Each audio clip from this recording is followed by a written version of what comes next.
Hello guys, welcome back to my channel. आज हम बात करने वाले हैं साइंस 2 के फोर्थ चैप्टर एनवायरमेंटल मैनेजमेंट के बारे में। So good evening, welcome back and hi hi Sakshi, hi Tanush, hi Vinay. Yes, आज शिव जयंती है छत्रपति शिवाजी महाराज जी की। So wish you the same, हार्दिक शुभेच्छा। Wish you the same guys, happy Shiv Jayanti everyone. And hello Ankita, hello Preeti. Preeti ji, मैं आपको कल भी पहले ही हाय बोला था, फिर भी आपकी मम्मी ने मुझे इतना डांट दिया यार। खैर आंसर्स फास्ट करना, मैं आपका नाम जरूर लूंगा। Yes, happy Shiv Jayanti everyone everyone.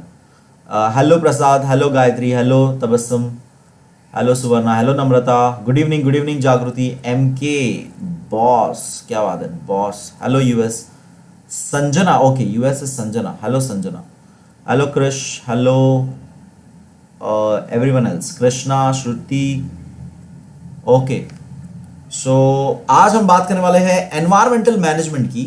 Environmental management का हम बात करने वाले हैं एंड इस चैप्टर में हमने देखा था कि कैसे हम इकोसिस्टम क्या होता है, जो हम पहले के स्टैंडर्ड्स में थोड़ा पढ़ चुके हैं।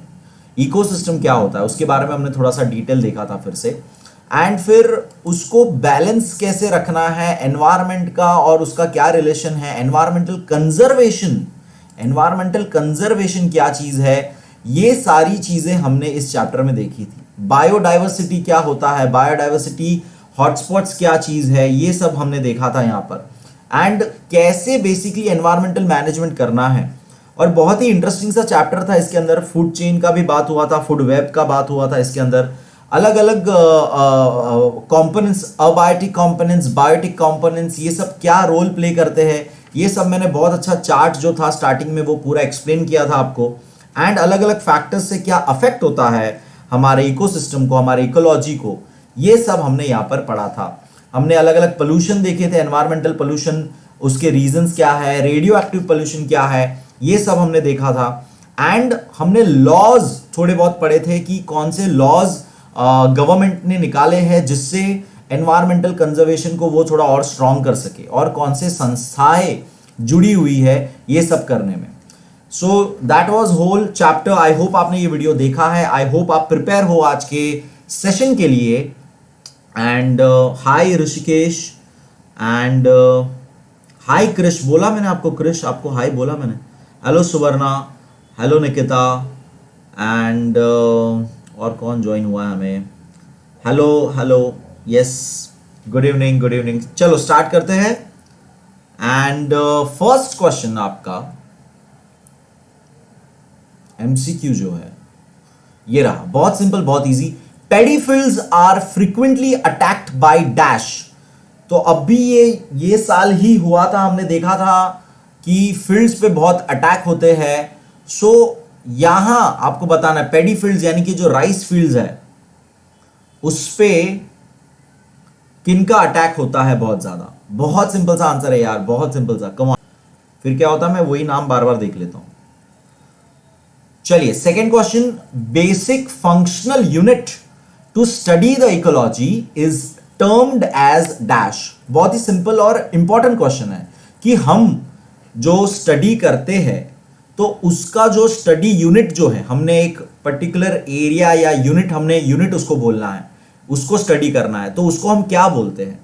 वेरी गुड, अगेन हमको आंसर दिख रहा है। मुझे पहले कृष का आंसर दिख रहा है, फिर गायत्री का आंसर पहले दिख रहा है, ऋषिकेश, भूषण, हेलो भूषण, फिर Namrata and Srishti and Ankita and everyone else. फिर सभी ने सही आंसर दिया, दैट इज सी।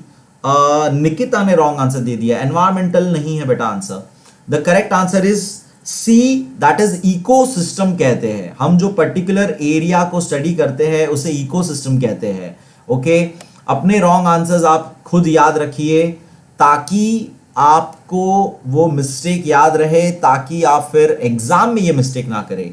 यहां आपका रॉन्ग होगा चलेगा, यहां पर हम सीखने के लिए ही मिल रहे हैं, right. So the correct answer for second is option C, ecosystem. Third question देखेंगे, as per clause dash, trading of rare animals has been completely banned. तो मैंने बात किया था, हमने यहाँ पे थोड़े लीगल हमने लॉज वगैरह देखे थे, तो कौन सा वो क्लॉज है, कौन सा वो एक्ट है जिसके अंदर वाइल्ड लाइफ प्रोटेक्शन एक्ट जो 1972 का है, उसके अंदर एक क्लॉज है जिसके अंदर रेयर एनिमल्स का ट्रेडिंग बैन है। चलिए फास्ट, बहुत सिंपल सा आंसर है ये। यस क्रिश, मैं बनाऊंगा, वेटेज पे वीडियो बना दूंगा मैं। ओके, मुझे याद था ये, मैं भूल गया था बीच में। ओके थैंक्स मुझे याद दिलाने पर से। विनय का मुझे आंसर दिख रहा है, विनय कह रहे हैं सी। साक्षी ऑप्शन लिखना भूल गई। तनुष कह रहे हैं D. US which is Sanjana, right? Sanjana कह रहे हैं 49A, that is C again. Nikita C C C, सब लोग सी कह रहे हैं। ओके वेरी गुड, सभी का आंसर सही है। 49C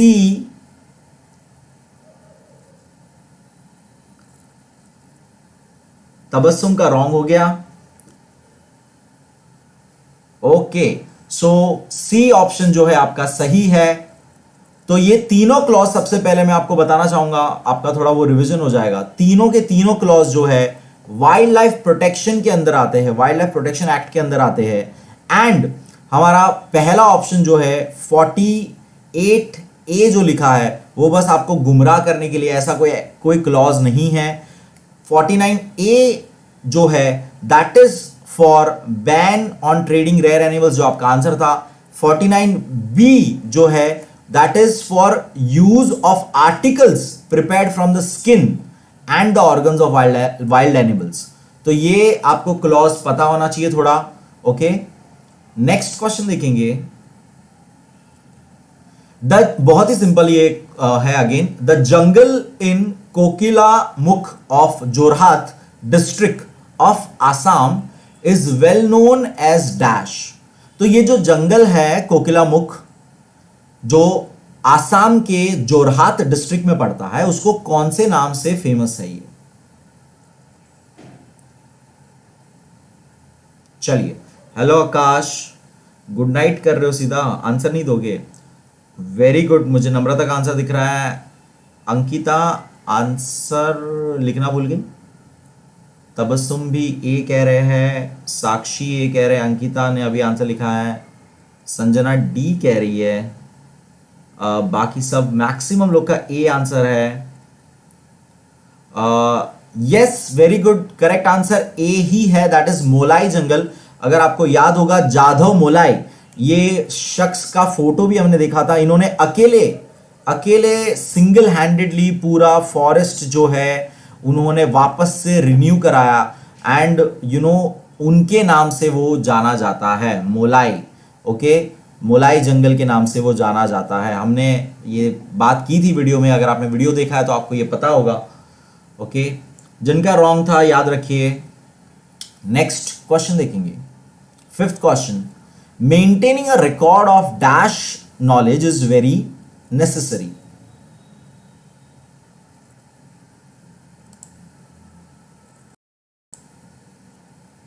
बहुत सिंपल सा, कौन सा नॉलेज मेंटेन करना जरूरी है?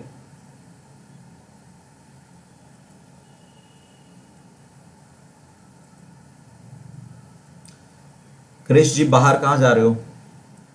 बाद में रिवीजन जरूर देख लेना।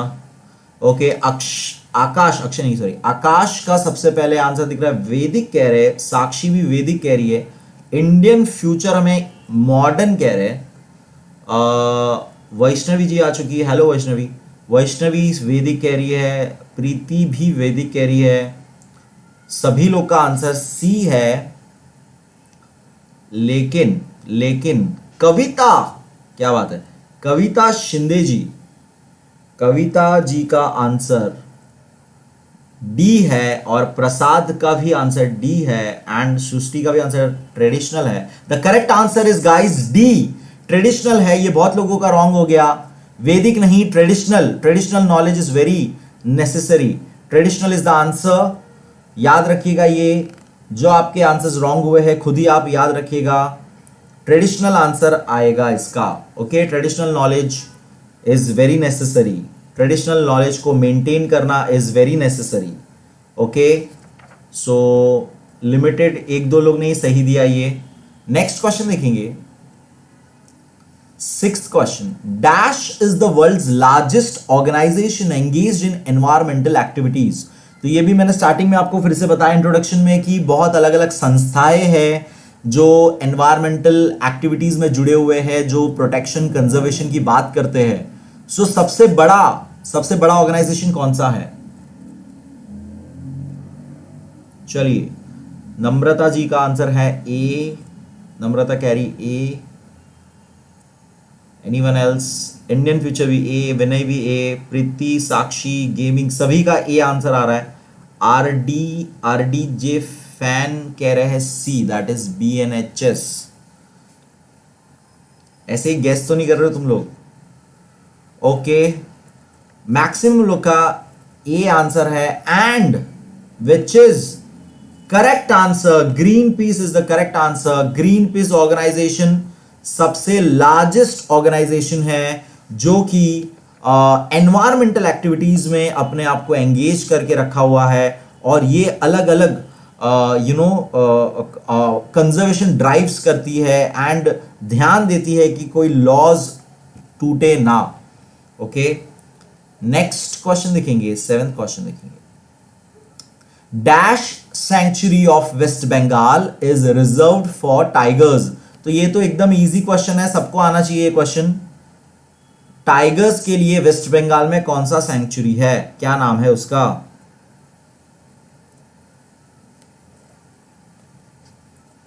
चलिए,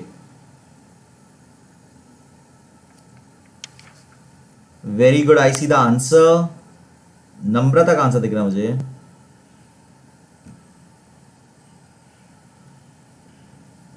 तबस्सम, शरद, इंडियन और सभी, वैष्णवी एंड सभी का आंसर दिख रहा है मुझे, that is B. Very very simple answer which is Sundarbans. Yes, Sundarbans हमने ज्योग्राफी में भी देखा था ये, एंड यहां पर भी आया ये।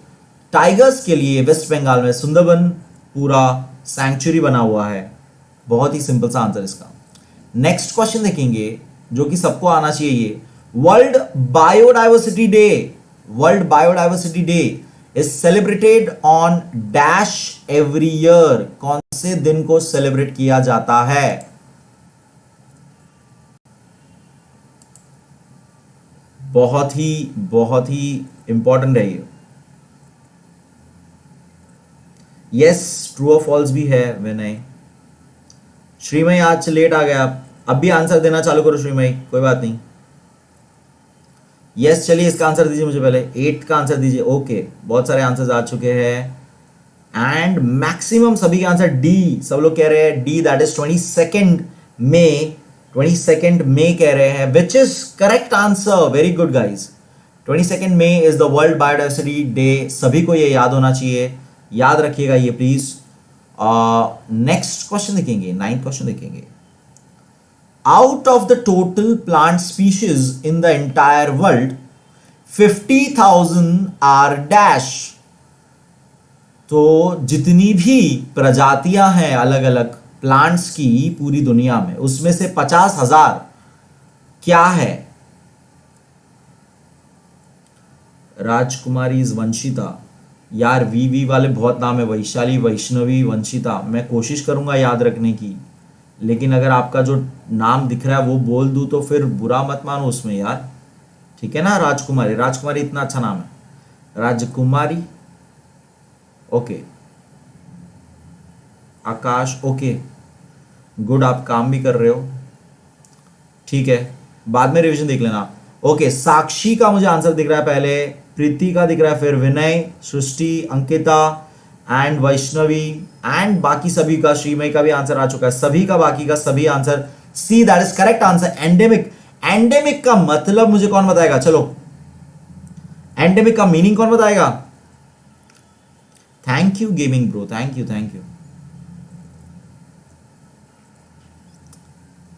अच्छा, प्रसाद जी पूछ भी रहे, देखो एंडेमिक का मीनिंग। चलिए, कोई बताना चाहेगा कि मैं बता दूं? एंडेमिक का मीनिंग कौन बताएगा मुझे? मैंने ये एक्सप्लेन किया वीडियो में बाय द वे, इसलिए पूछ रहा हूं। एनीवन? संजीदा जी ने ए बोला है। संजीदा बेटा सी आंसर है, याद रखिएगा। इन अ पर्टिकुलर रीजन, ओके, थोड़ा वैसा हो सकता है, लेकिन बेसिक उसका सिंपल मीनिंग ये है कि नेटिव मतलब उसी जगह पे उतने अपने एरिया में ही पाया जाता है। जैसे कि polar bear is native for polar places, है ना, वो पोल्स पे ही, north pole, south pole, polar region पे ही मिलेगा आपको, वो नेटिव है वहां का। ओके, तो प्लांट्स जो है वो नेटिव यानी उसी पर्टिकुलर रीजन, उसी पर्टिकुलर एनवायरमेंट में आपको मिलेंगे, वो दूसरी जगह नहीं उग सकते हैं वो। ओके, सही मीनिंग इसका आपको ये है नेटिव। ओके, सो बता तो दिया मैंने प्रसाद। ओके, सुशील जी पैंडेमिक नहीं, एंडेमिक की बात कर रहे थे। पैंडेमिक तो जो पूरे दुनिया पे चलने वाला एक मास में फैला हुआ डिजीज, उसको हम पैंडेमिक कहते हैं, which is right. Okay, very good, Vaishnavi ने सही आंसर दिया था। नेक्स्ट क्वेश्चन देखेंगे, 10th क्वेश्चन देखेंगे। Giant squirrel is dash a and dash species, कौन सा स्पीशीज है? तो ये आपको बताना है कि हमने लास्ट में अलग अलग पढ़े थे, एंडेंजर्ड स्पीशीज पढ़े थे, रेयर स्पीशीज पढ़े थे, तो उसमें से जायंट स्क्विरल कौन सी कैटेगरी में आता है ये बताना है आपको। अलीशा, ओके, देखिए आप सभी के नाम इतने अलग अलग हैं और बड़े यूनिक से नाम हैं, मैं कोशिश करूंगा याद रहे मुझे। ओके, नम्रता का कहना है ए, कविता का कहना है ए, प्रीति का कहना है ए, विनय ए, सभी लोग ए कह रहे हैं। आकाश बी चिल्ला रहा है, दुकान पे बैठ के बी चिल्ला रहा है। भाई बी मत चिल्ला, बी रॉन्ग आंसर हो जाएगा जरा। Okay, the correct answer is a, the correct answer is a, it is indeterminate. Indeterminate का मतलब हम डिटरमाइन नहीं कर सकते हैं ये खतरे में है कि नहीं है। क्यों? क्योंकि ये जो भी ऑर्गेनिज्म है उनका नेचर वैसा है, शाई सा नेचर है। यस, वेरी गुड अंकिता, मैं बोलने वाला था ये बात, very good Ankita. It is the state animal of Maharashtra, Maharashtra में पाए जाते हैं जायंट स्क्विरल्स, एंड ये इनडिटर्मिनेंट है, मतलब ये इनके नेचर जो है वो शाइनेस या जो भी उनका एक है वो दिखाई नहीं देते, तो हमें पता नहीं है कि ये है कि नहीं है या कम हो गए हैं, ऐसा है। सो ये आते हैं इनडिटर्मिनेंट स्पीशीज कैटेगरी के अंदर आते हैं। शिकरू भी इसे कहते हैं, शिकरू। यस श्रीमय, वेरी गुड, शिकरू भी इसे कहते हैं, very good. So let's move ahead. 11th question देखेंगे। In a food chain autotrophic plants are present at the dash level. तो मैंने आपको पूरा चेन बना के दिखाया था, मैंने आपको पूरा डायग्राम टेबल पूरा बना के बताया था। अबायोटिक कंपोनेंट्स, बायोटिक कंपोनेंट्स, उसके अंदर फिजिकल, केमिकल, ऑटोट्रोपिक, हेटेरोट्रोपिक। तो आपको बताना है ऑटोट्रोपिक कौन से लेवल पे पड़ता है। नम्रता का आंसर मुझे पहले दिख रहा है, अगेन नम्रता कह रही है सी।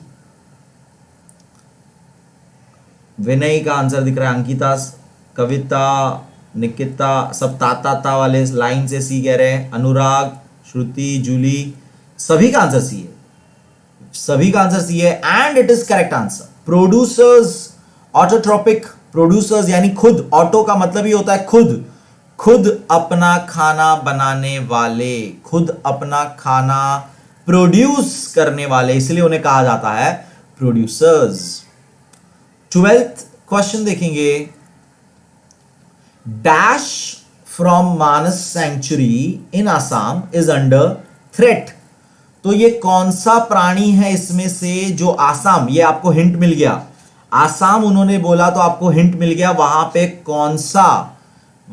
कौन सा प्राणी है जो डेंजर में है।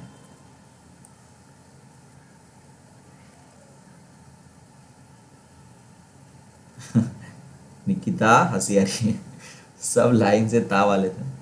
ओके, विनय का आंसर दिख रहा है मुझे पहले ही, सेइंग ए, इंडियन फ्यूचर ए कह रहा है, कविता ए कह रही है, अंकिता ए कह रही है, आकाश तो ए चिल्ला रहा। ओके, यस ऐसा होता है बहुत बार, क्राउड फॉलो होता है, कोई बात नहीं। सो मैक्सिमम ए आंसर है, एंड ए करेक्ट आंसर है। One horn rhino is the correct answer. One horn rhino is the correct answer.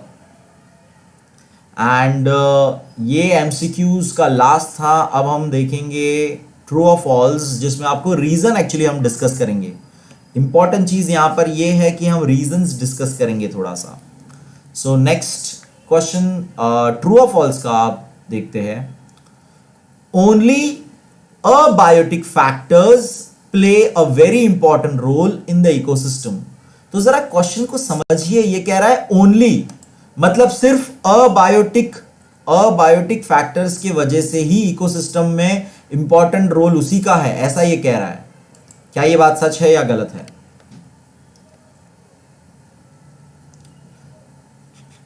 Okay आकाश बेटा, आप ईमेल मुझे करिए, हम ईमेल पे बात कर सकते हैं। एंड मैं मुंबई में रहता हूं, आपने पहले भी पूछा था मुझे शायद से।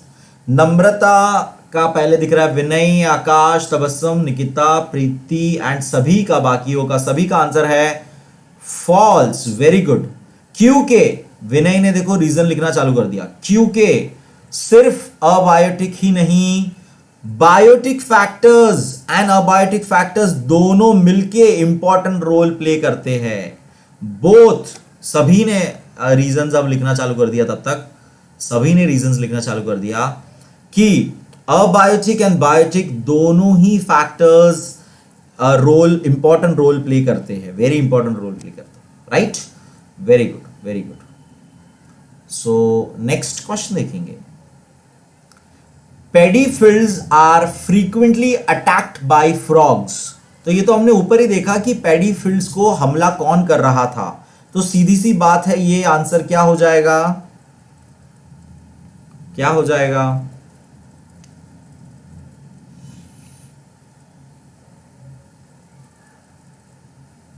Very good. हेलो आयुष।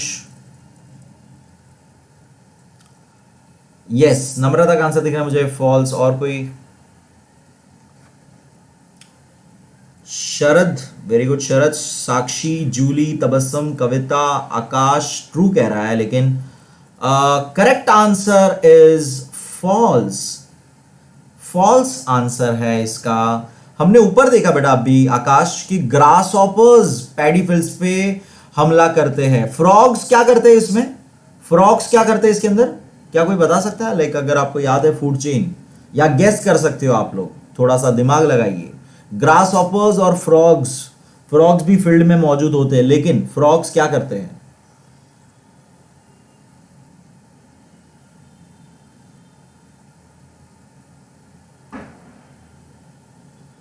बहुत ही सिंपल सा आंसर है।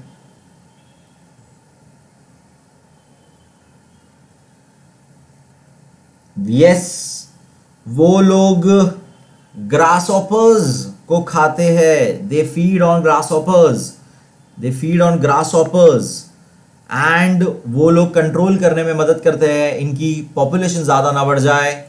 और ये फूड चेन का हिस्सा है, इंसेक्ट्स और ग्रासऑपर्स और इनको खाते हैं ये, राइट? सो ये चीज़ याद रखिएगा। नेक्स्ट क्वेश्चन देखेंगे, थर्ड क्वेश्चन देखेंगे। Environmental pollution is necessary and acceptable change in the surrounding environment। तो ये कह रहा है कि पोल्यूशन जरूरी है और वो जो चेंज ला रहा है वो सही है, हमें उसे एक्सेप्ट कर लेना चाहिए, ऐसा इसका कहना है।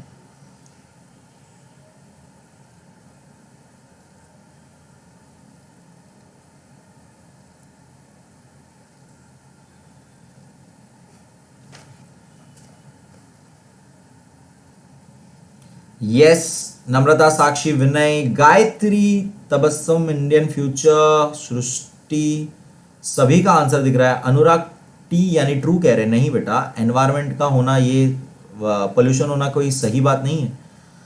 So false is the correct answer. Reason इसका क्या है? क्योंकि इट इज नॉट नेसेसरी, ये एक्सेप्टेबल नहीं है, हमें हार्मफुल ये हो रहा है हमारे इकोसिस्टम को, इट इज हार्मफुल। सो ये चीज हमें एक्सेप्टेबल नहीं है, राइट? और नेसेसरी नहीं है उस हिसाब से, राइट?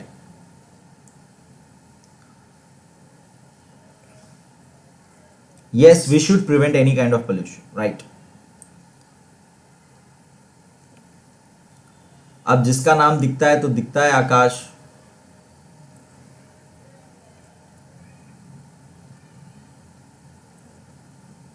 नेक्स्ट क्वेश्चन देखेंगे. X-rays and radiations from atomic energy plants are natural radiations. तो अब इनका कहना है कि एक्सरेज और दूसरे रेडिएशंस जो एटॉमिक एनर्जी प्लांट से क्रिएट हो रहे हैं, ये सारे के सारे नेचुरल रेडिएशंस हैं, ये नेचुरली अकरिंग रेडिएशंस है. कॉमन सेंस की बात है ये. क्या ये नेचुरल है?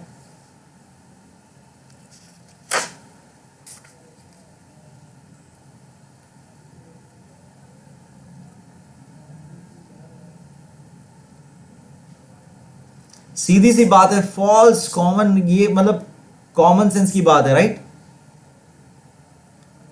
False. It is not natural at all, right? It is man made, artificial या मैन मेड रेडिएशंस कहेंगे. Natural radiations are UV rays and infrared. Infrared rays जो होते हैं दैट आर नेचुरल, और ये तो मैन मेड है. Okay, X rays are man made pollution. Infrared and ultraviolet rays are natural radiations. Okay. Next question देखेंगे. Fifth question देखेंगे.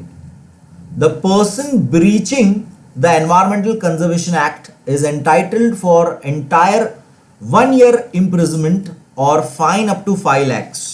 तो हमने अलग अलग एक्ट देखे थे. तो Environmental Conservation Act अगर आपको याद होगा, सो 1986 का ये एक्ट है. अगर कोई इसको ब्रीच यानी कोई इसको तोड़ता है, कोई वो फॉलो नहीं करता है, कोई पोल्यूशन कर रहा है एंड एनवायरनमेंट को हार्म कर रहा है, तो उसे क्या पनिशमेंट होती है?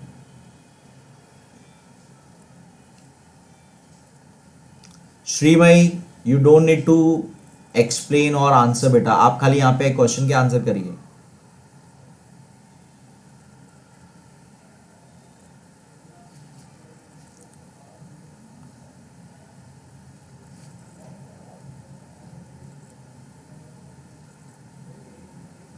Yes, again it is a false answer. तो क्या सही क्या चीज होनी चाहिए थी इसके अंदर?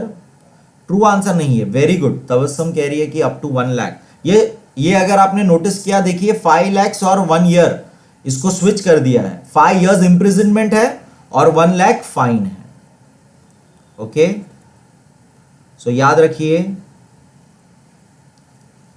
वैष्णवी बाद में रिवीजन जरूर देख लीजिएगा ये. सो 5 years इंप्रिजनमेंट है and fine up to 1 lakh है. इसको इंटरचेंज कर दिए थे नंबर्स. तो ये आंसर भी आप याद रखिएगा. एनवायरमेंटल कंजर्वेशन एक्ट को जो तोड़ेगा उससे 5 साल जेल और अप टू यानी 1 लाख तक हो सकता है, उससे कम भी हो सकता है. ओके, नेक्स्ट 6th क्वेश्चन देखेंगे. Many people come together to establish a new forest but a single person if determined can destroy the entire forest. तो जरा सोचिए ये स्टेटमेंट क्या कह रहा है. ये कह रहा है कि अकेला पूरा एंटायर फॉरेस्ट डिस्ट्रॉय कर लेगा और बहुत सारे लोग मिलके ही एक नया फॉरेस्ट बना सकते हैं. तो ये बात हमको आसाम के अभी हमने जो पढ़ा मोलाई जंगल को दिमाग में रखते हुए बताना है. यस, फॉल्स आंसर है अगेन इसका. इंडियन फ्यूचर, विनय, अंकिता, आकाश, नम्रता, सृष्टि, तबस्सुम ट्रू कह रही है, लेकिन फॉल्स आंसर है इसका. क्योंकि हमने मोलाई जंगल देखा, एक अकेला इंसान भी कितना चेंज ला सकता है, right? Single person can do anything if determine अगर कर लिया, डिटर्मिनेशन अगर आ गया कि कुछ चीज ठान ली हमने कि ये मुझे करना ही है, तो वो तो कोई अकेला इंसान कुछ भी कर सकता है. तो ये एक्चुअली ये बात कहने की कोशिश कर रहे हैं यहाँ पे कि मोलाई जंगल इज द एग्जाम्पल कि अकेला इंसान कुछ भी कर सकता है, राइट? सो ये फॉल्स लिखना आप लोग. एंड नेक्स्ट क्वेश्चन है, there are clusters of thick forest only in Western Ghats of India. आप कह रहे हैं कि सिर्फ वेस्टर्न घाट्स में ही आपको घना जंगल मिलता है इंडिया के. कोई बात नहीं तबस्सुम, मैं वो समझ गया कि आपने गलती से लिख दिया। ये कह रहे हैं कि वेस्टर्न घाट्स में ही, गायत्री, मुझे आपका नाम गायत्री याद हो चुका है यार, अभी आप भी अपना अलग नाम बता रहे हो। साक्षी कैसे याद होगा, जरा सोचिए, सबके अलग नाम अगर मैं पेरेंट्स के नाम के साथ, क्या फर्क पड़ता है ना, मॉम डैड का ही नाम है ना वो, या बहन भाई का ही तो है। मुझे कोई मेरी मॉम के नाम से बुलाए, I feel proud of it, be proud. Gayatri is a good name. चलिए, मैं गायत्री जी बोलूंगा तो चलेगा आपको, ऐसा कुछ है क्या, मम्मी का नाम है तो। सेवेंथ बताइए, बहुत लोग ने आंसर कर दिया इस बीच। साक्षी, जो रियल साक्षी नाम है वो साक्षी, साक्षी कह रही है ट्रू, बाकी नम्रता कह रही है ट्रू, एंड बाकी सभी का फॉल्स है, एंड आकाश भी कह रहा है ट्रू। लगता है आकाश कॉपी करता है जो नम्रता आंसर कर रही है, और करेक्ट आंसर इसका है फॉल्स। फॉल्स करेक्ट आंसर है, क्योंकि पूरे इंडिया में ही जंगल भरे यार, हम लोग ट्रॉपिकल क्लाइमेट में आते हैं, हम लोग ट्रॉपिकल रीजन में पड़ते हैं, सिर्फ वेस्टर्न घाट में थोड़ी ना जंगल है, हर जगह आपको इंडिया में जंगल मिलेंगे, ईस्टर्न में, और वहां पे हमको पता है ना, आसाम में ईस्ट में सैंक्चुरीज है, वाइल्ड लाइफ सैंक्चुरीज है, अलग अलग नेशनल पार्क्स है, तो विदाउट जंगल थोड़ी ना हो सकता है ये सब। पूरे, ये कह रहा था, स्टेटमेंट कह रहा था कि वेस्टर्न घाट्स में ही सिर्फ है, तो ये तो गलत हो गया ना। लो भैया, ये जूलियम जैस्मिन निकली। अरे बाबा, ये ना मेरे को ना, तुम लोग अपना अपना आईडी नेम चेंज करके आओ यार, तुमको अगर वही नाम चाहिए तो प्लीज। ये क्या बात हो गई।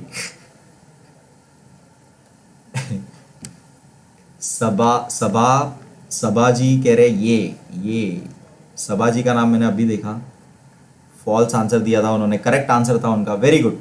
Last question of the day, नहीं लास्ट नहीं, सेकेंड लास्ट है मेरे ख्याल से। 86 highly sensitive biodiversity spots are reported all over the world. अब कह रहे कि पूरी दुनिया में बहुत ही ज्यादा सेंसिटिव बायोडाइवर्सिटी स्पॉट्स कौन से हैं, 86 है, ऐसा ये कह रहा है। तो क्या ये नंबर सही है कि गलत है, वो आपको बताना है।